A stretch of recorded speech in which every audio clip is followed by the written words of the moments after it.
Assalamualaikum warahmatullahi wabarakatuh. Perkenalkan, nama saya Nafisa Nurul Nabila. Pada kesempatan kali ini, saya dan teman-teman saya akan membahas mengenai salah satu gangguan psikologis, yaitu gangguan bahasa.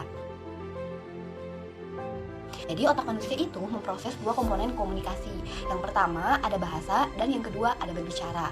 Apabila terjadi kerusakan otak, maka akan terjadi gangguan pada dua komponen tersebut. Seperti gangguan bahasa yang dikenal sebagai afasia dan gangguan berbicara yang dikenal sebagai disleksia. Nah, apa sih itu gangguan bahasa? Gangguan bahasa ini adalah gangguan yang terjadi akibat kerusakan area otak tertentu yang mengakibatkan para penderitanya mengalami kesulitan dalam menghasilkan ataupun memahami bahasa. Ciri-ciri gangguan bahasa. Pertama, kesulitan fokus pada apa yang ia katakan. Kedua, sulit memberi dan mengikuti petunjuk. Ketiga, sulit mengartikan bahasa abstrak. Keempat, sulit mempelajari informasi baru. Kelima, kesulitan memproses informasi visual. Keenam, sulit mengingat kata-kata tertentu. Ketujuh, sulit menceritakan peristiwa secara beruntun. Penyebab gangguan bahasa ini dikarenakan kerusakan pada dua area otak, yaitu area Wernicke dan area Broca. Pada area Wernicke, otak mengalami kerusakan di bagian kiri tengah.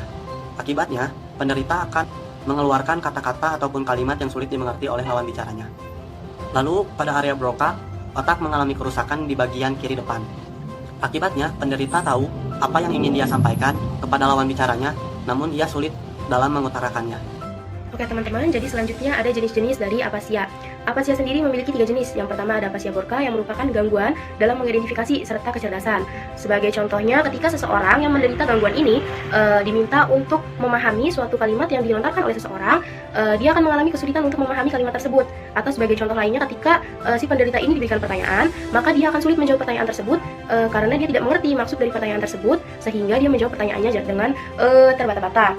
Lalu yang kedua ada afasia Wernicke yang merupakan gangguan dalam pembentukan serta penyusunan kalimat, sehingga ketika si penderita ini diminta untuk mendeskripsikan atau menceritakan suatu hal atau peristiwa, dia akan mengalami kesulitan untuk mengatakannya. Nah, lalu yang ketiga ada afasia konduksi yang merupakan gangguan yang terjadi karena adanya kerusakan pada jalur yang menghubungkan area Broca dengan area Wernicke, atau biasa disebut dengan gangguan yang terjadi pada area atau jalur arcuata fasciculus. Nah, jadi penderita yang mengalami gangguan ini itu mengalami kesulitan. Selanjutnya ada 7 komponen otak dalam memahami bahasa. Di antaranya ada korteks visual primer, angular gyrus, korteks audio primer, area Wernicke, arcuate fasciculus, area Broca, dan korteks motorik primer. Lalu, bagaimana sih proses memahami bahasa dalam otak? Berikut penjelasannya akan saya jabarkan melalui penggambaran model Wernicke-Guesquin. Yang pertama, saat Anda berbicara, sinyal pendengaran dipicu oleh kata-kata orang lain yang diterima oleh korteks pendengaran primer dan dikirim ke area Wernicke di mana dilakukannya pemahaman.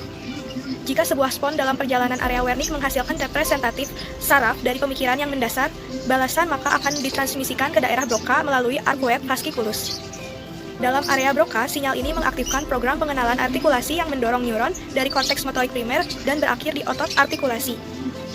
Yang kedua, saat Anda membaca dengan suara keras, sinyal yang diterima oleh korteks visual utama Anda ditransmisikan ke angular gyrus yang melakukan transkrip bentuk visual dari kata ke dalam kode pendengarannya dan mentransmisikannya ke area Wernicke untuk pemahaman. Area ini kemudian memicu tanggapan yang sesuai di fasciculus arcuate Anda, daerah Broca, dan korteks motor, masing-masing untuk menentukan suara yang sesuai. Nah, selanjutnya, ada 3 yang menentukan pendekatan neuroscience kognitif terhadap bahasa. Yang membedakannya hanyalah premis. Nah, premis pertama yakni penggunaan bahasa dimediasi oleh aktivitas luas di semua area otak yang terlibat dalam proses kognitif dan perilaku tertentu. Nah, para ahli saraf membedakannya menjadi 3 proses kognitif, yakni analisis psikologis, analisis gramatikal, dan analisis semantik. Kemudian, premis yang kedua, area otak yang terlibat tidak hanya untuk memahami bahasa saja, melainkan juga proses-proses kognitif konstituen yang terlibat dalam bahasa yang memainkan peran dalam perilaku lain. Nah, kemudian yang premis yang terakhir dan premis yang ketiga, banyak area otak yang memiliki fungsi khusus, namun merupakan bagian dari sistem fungsional lainnya, sehingga area itu mungkin menjadi kecil, tersebar luas, dan terspesialisasikan.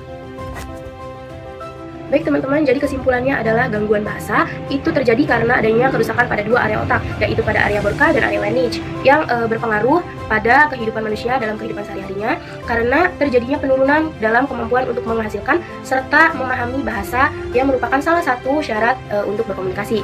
Baik, sekian dari saya, kurang dan lebihnya mohon maaf. Wassalamualaikum warahmatullahi wabarakatuh.